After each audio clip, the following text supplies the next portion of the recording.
Poppy Playtime capítulo 3. Eu lembro de ter jogado isso em live e não ter conseguido rodar a introdução, fora que teve várias partes em que ficou muito lagado, de forma até mesmo ser irritante. Talvez, só talvez, eu teria me saído melhor se eu tivesse a Multiboost. Apesar de eu contar histórias de terror, ainda assim eu curto jogar alguma coisa de vez em quando. Phasmophobia, por exemplo. E acredite quando digo que eu sei a sensação de ter um jogo lagado na sua tela, de estar numa partida online e o ping ir pra mais 999. Ó, vamos ver se vai dar pra ver. Nossa. Não. E é justamente por isso que eu lhe apresento o Multiboost. Nossa, Viral, mas o que é o Multiboost?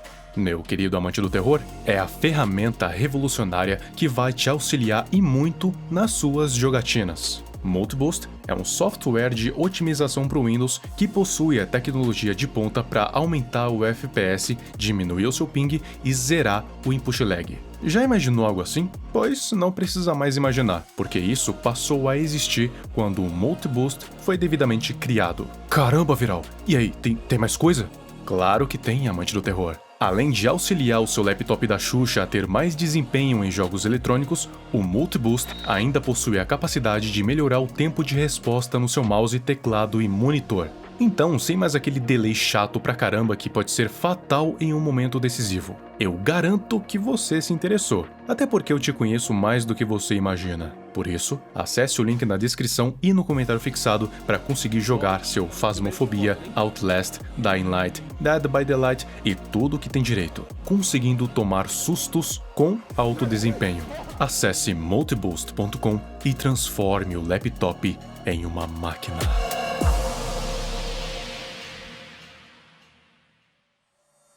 Olá, amante do terror. Eu acho muito difícil você não saber o que diabos é Poppy Playtime, então eu não vou perder muito tempo aqui explicando o que tá acontecendo, até porque ninguém sabe o que de fato tá acontecendo dentro dessa fábrica. Mas, basicamente, é um jogo de terror dividido por capítulos, e atualmente já estamos no terceiro. Todos os capítulos têm um antagonista principal. No primeiro é o Huggy Wuggy, uma criatura azul. Mommy Long Legs, uma boneca que tem membros que esticam indefinidamente. E o pior de todos até agora, Catnap, uma criatura em forma de gato roxo que pode manipular o que você pode ver através de um gás que ele produz. E não vou ser só eu que vou explicar isso pra você não. Eu tô aqui com aquele que você com certeza conhece muito bem justamente pelos seus vídeos de Poppy Playtime. Bruno, do Terrorizando. Fala pessoal, tudo bem? Como vocês estão? Bruno Agostini aqui, mais conhecido como Terrorizando, e hoje a minha missão é explicar pra você quem é esse felino roxo que meteu tanto medo em muita gente que jogou o capítulo 3 desse jogo que a gente ama tanto, que é Poppy Playtime. Vamos começar pelo começo. Quem ele é? Catnap faz parte de um grupo de bichos de pelúcia chamados Smiling Critters. Eles foram uma linha de brinquedos da Playtime Company que fizeram muito sucesso nas vendas para as crianças e por isso foram usados em diversos experimentos. Existem cerca de 8 Smiling Critters, cada um com uma cor e um aroma específico que exalam também de acordo com as suas cores. Bobby Bear Hug, rosa, Bubba Bubafant, Capim Limão, Craft Corn, Jasmine, Dog Day, baunilha, Hoppy Hopscotch, hortelã pimenta, Kicking Chicken, Ilang Ilang, Pick Pig, citrino e, claro, Catnap, que supostamente era para ser lavanda, mas a realidade foi bastante diferente. Existe uma substância à base de ópio chamada a fumaça vermelha que induziria o sono, que nem um sonífero mesmo, de forma forçada. Mas o problema com a fumaça vermelha é que ela não só induziria o sono, mas faria com que o afetado começasse a ter pesadelos e até alucinações. Claro, absolutamente terríveis. A fumaça foi feita na zona de produção de gás e era usada antes dos experimentos pelos funcionários da Playtime Company, com o objetivo de fazer as crianças dormirem. E adivinha em quem esse gás foi usado? Claro, Catnap. Então vamos começar do começo. A pelúcia do catnap, supostamente, a origem dela, né, era para exalar um cheiro de lavanda, de acordo com o que a gente vê nesse vídeo do Catnap Recall, né, em que esse gás que ele solta quando a gente puxa o rabo dele era para ser branco. Mas algo saiu errado na produção desse brinquedo, onde muitas pessoas acreditam que foi uma espécie de sabotagem no brinquedo, e ao invés do aroma de lavanda, que comprovadamente realmente ajuda a gente a dormir, essa pelúcia exalava um gás vermelho misterioso. O gás saía da boca da pelúcia e realmente se espalhava por todo o quarto quando a gente puxava o rabo da pelúcia, o que era esperado. E esse gás vermelho misterioso, na verdade, fazia exatamente o que era proposto: colocar as crianças para dormir. Isso realmente acontecia, a criança realmente dormia. Só que durante esse sono, que era consequência do gás vermelho, ela tinha pesadelos horrorosos e alucinações piores ainda, que ainda se tornavam mais graves dependendo dos traumas daquela criança. Ou seja, não bastava ela se borrar de medo num pesadelo, ela ainda via coisas quando acordava devido a essas alucinações. E olha só que interessante, a primeira fita que a gente pega no Poppy Playtime 3 é de uma entrevista com uma mulher chamada Claire Harper, que era cuidadora de uma criança do orfanato chamada Mary Payne. Ela trabalhava no orfanato, ela era uma cuidadora e tinha se afeiçoado a essa criança chamada Mary Payne. A Claire Harper devia cuidar de muitas outras crianças, mas a Mary Payne acabou se tornando uma das queridinhas dela por motivos que a gente desconhece.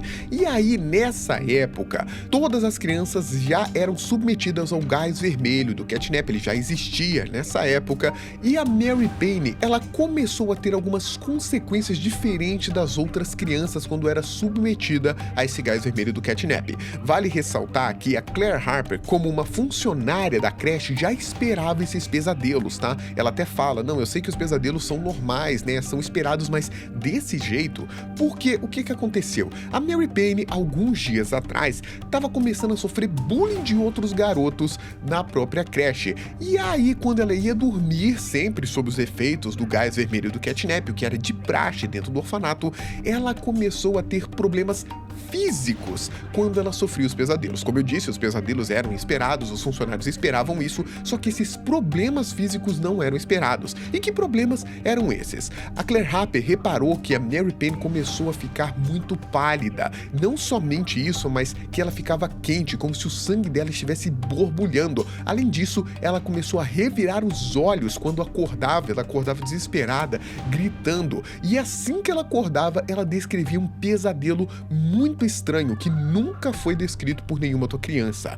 A Mary Payne descrevia uma espécie de monstro, um monstro sem cor, o que nos dá a entender que pode muito bem realmente ser o catnap na forma de pesadelo, como a gente viu, né? Ele fica meio monocromático em uma forma ainda mais horrenda. Lembra que eu falei das alucinações pra vocês, né? Mas já já a gente chega lá, vamos falar ainda de todo esse contexto, beleza?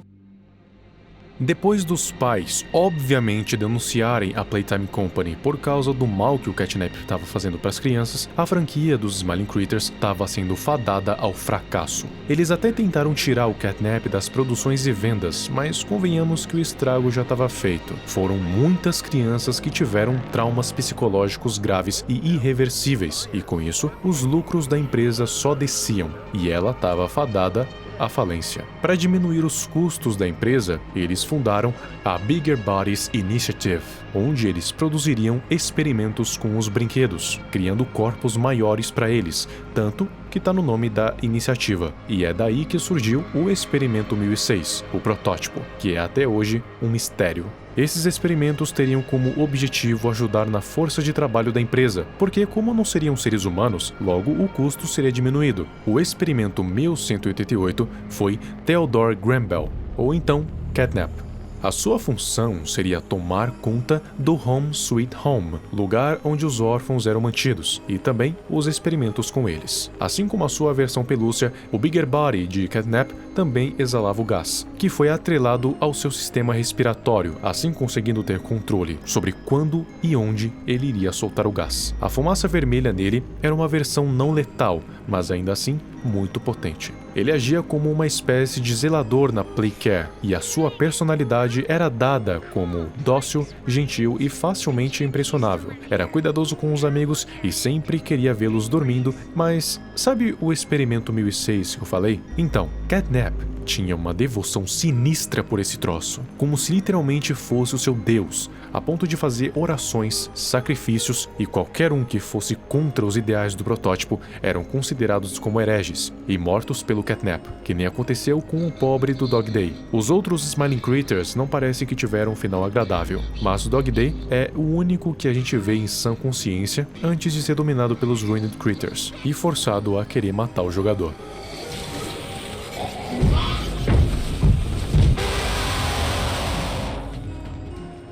Por causa dessa devoção absurda que o Catnap tinha pelo protótipo, ele o ajudou a concluir o massacre que estava planejando contra a Playtime Company, um evento que ficaria conhecido como a Hora da Alegria.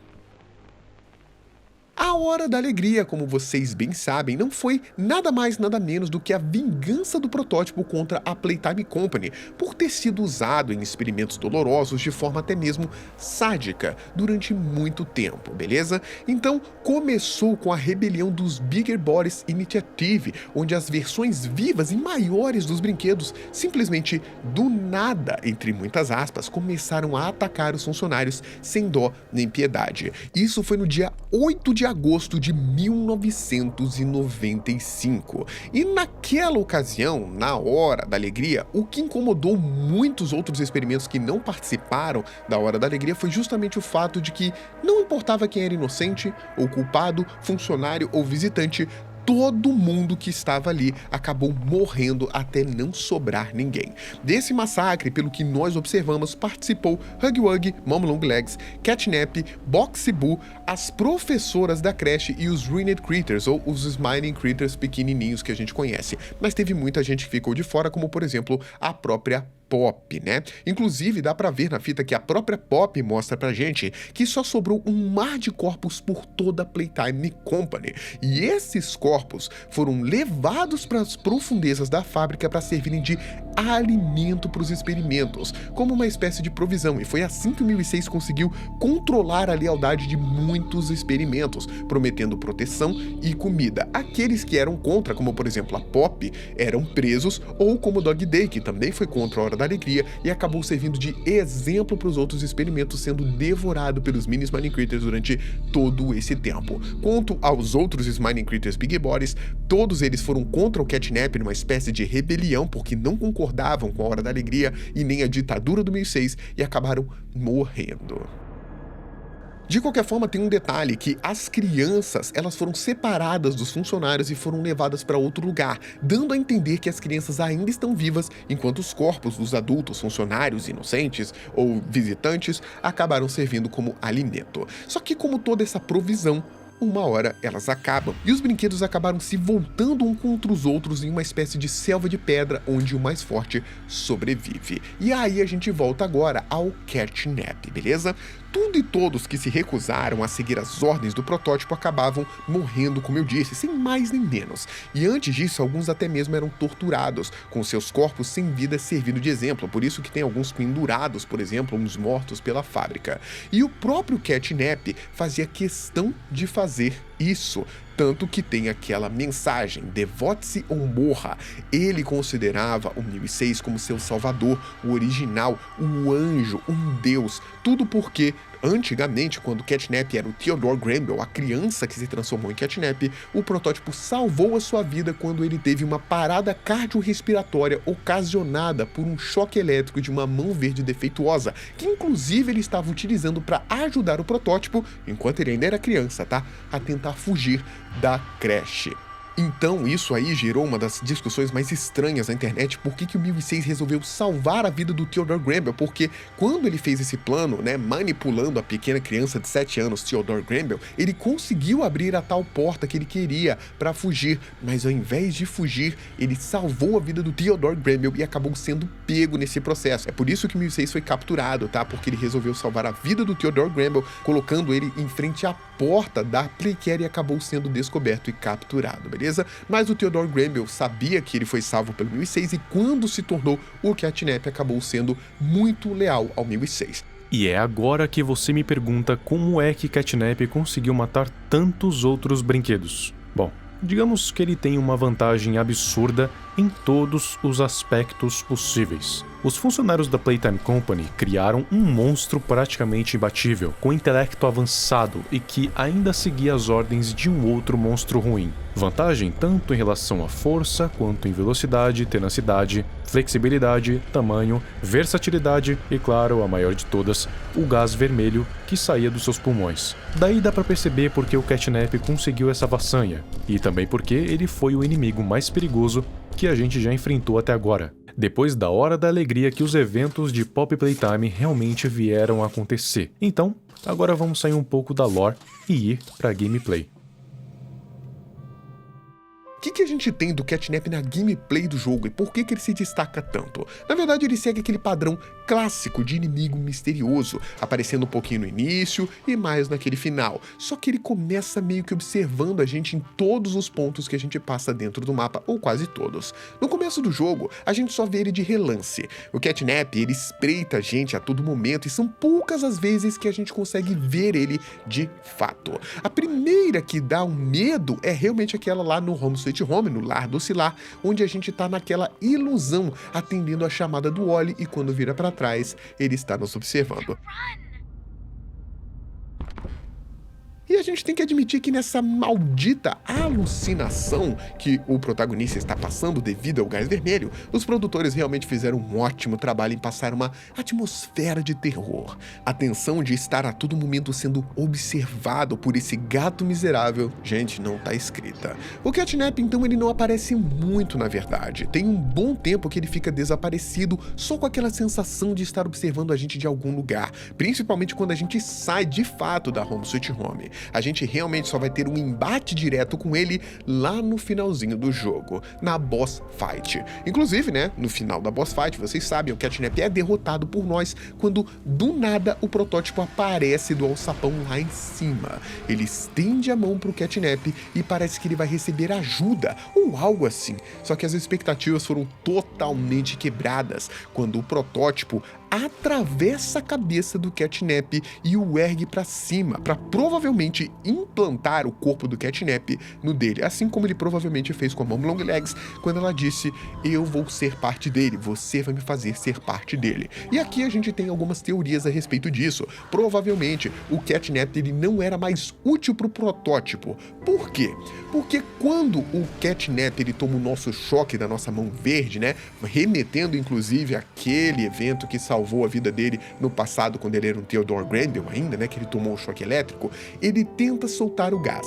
Quando ele solta esse gás vermelho, ele arde em chamas, porque o gás vermelho, ele é inflamável. E isso, provavelmente, essas chamas, né, esse fogo, já que ele pegou fogo, entrou pro corpo dele e destruiu todo aquele saco que ele possuía para expelir o gás vermelho. Ou seja, a principal arma do Catnap, que seria expelir o gás vermelho, não existia mais. Eu acho que o Catnap percebeu isso, o protótipo também percebeu isso, e aí o Catnap abriu os braços e falou: eu não sou mais útil pra você, mestre, como que eu faço agora? E o 1006 deu um jeito nisso, falou: fica tranquilo que eu sei um jeito de você ser útil. Atravessa ele, o matando, né, e agora ele vai ter uma sobrevida, uma segunda chance, podemos dizer assim, agora anexado ao corpo do 1006. E assim acontece o fim do antagonista mais aterrorizante e perigoso que tivemos até até agora. Muita gente especula que o próximo antagonista seria o Experimento 1006, só que os desenvolvedores da série já falaram sobre o próximo inimigo, né? Deram umas dicas ali e falaram que ele está realmente muito mais assustador e que vai ser uma surpresa pra gente, induzindo inclusive a gente pensar que vai ser um antagonista totalmente novo, que a gente ainda não conhece, né? Então não vai ser o Huggy Wuggy, o principal antagonista de Power Playtime 4, e nem o Experimento 1006 ainda. Só que o tanto de mistério que estão fazendo em cima disso tudo, né? Tomara que o 1006 esteja à altura quando a gente for enfrentá-lo. A maior probabilidade é que, de fato, a gente vai ter um encerramento digno em uma batalha épica contra o 1006 e muitas revelações. Eu mesmo acho que ainda tem alguma relação misteriosa, um grau de proximidade entre o 1006 e o nosso protagonista. Já defendi várias vezes, inclusive, que eles são uma espécie de irmãos dentro da série, mas isso fica para uma próxima teoria que eu tenho certeza que vai impressionar vocês. A luta final, obviamente, é com o antagonista principal. E eu vou te falar, que boss fightzinha desgraçada. Eu fiquei muito tempo preso. Papo de 1h30 nessa parte maldita. Mas como é que a gente chega nela? Basicamente, a gente tem que religar a energia para conseguir passar a fumaça vermelha da direita para a esquerda, assim dissipando essa substância tóxica. Mas, antes da gente conseguir fazer isso, Catnap aparece para atrapalhar a gente. Temos que subir em um elevador para escapar dele, e ele segue a gente até lá em cima. E é aí que começa o desespero. Catnap já chega soltando fumaça, e se transforma na sua versão pesadelo, que é aquela coisa que foi comentada lá no início. Como se não bastasse, o maldito ainda consegue criar ilusões de si mesmo, ou seja, criar clones. Sabe aqueles jogos de Tower Defense que a gente tá parado em um lugar só e tem que se defender do que vem de fora? Tipo Plants vs Zombies? Então, a gente vai parar numa boss fight exatamente assim. A gente precisa ligar um dispositivo que vai servir para dar um choque no Catnap. Só que, para esse dispositivo ligar, leva muito tempo. E durante esse tempo, a gente precisa se proteger contra o Catnap. Existem 4 corredores, e nesses 4, o próprio Catnap pode vir ou um clone ilusório. Para saber se é um clone ou não, precisa pegar a mão laranja e dar um tiro nele. Se for, ele vai desaparecer. Se não, vai ser preciso ativar um outro dispositivo que libera uma fumaça que espanta o Catnap. Pode parecer fácil, mas o desespero que vai te dar vai te atrapalhar muito, assim como me atrapalhou. Eu não venci de forma convencional, foi por causa do bug em que o Catnap simplesmente não atacou nunca mais. Sei lá, meu jogo ficou com pena de mim, mas eu passei, e é isso que importa. E é basicamente isso que a gente tinha pra falar do Catnap e um pouco do capítulo 3 do Poppy Playtime. Eu pretendia fazer que nem eu fiz com 1 e falar do jogo em si, mas eu resolvi fazer do Catnap porque ele me chamou mais atenção por causa da proposta, e também por ser o melhor dentre os 3, pelo menos na minha opinião. E muito obrigado, Bruno, por ter participado. Eu duvido que você não saiba quem ele é, mas se não, considere se inscrever no canal dele, porque o cara é foda. Me diz aqui o que você achou da participação do Terrorizando, e também do próprio vídeo, do Catnap. Fala aí se você se borrou quando for jogar o capítulo 3 do Poppy Playtime, ou quando viu as gameplays. E aproveita que você vai descer e me segue nas minhas outras redes sociais, no meu Twitter e no meu Instagram. Garanto que você não vai se arrepender. E também, se você não for inscrito, considere se inscrever no meu canal também. E mais importante, você está tendo problemas com seu sono? Pois, melhor não deixar o Catnap ficar sabendo, porque você não tá seguro.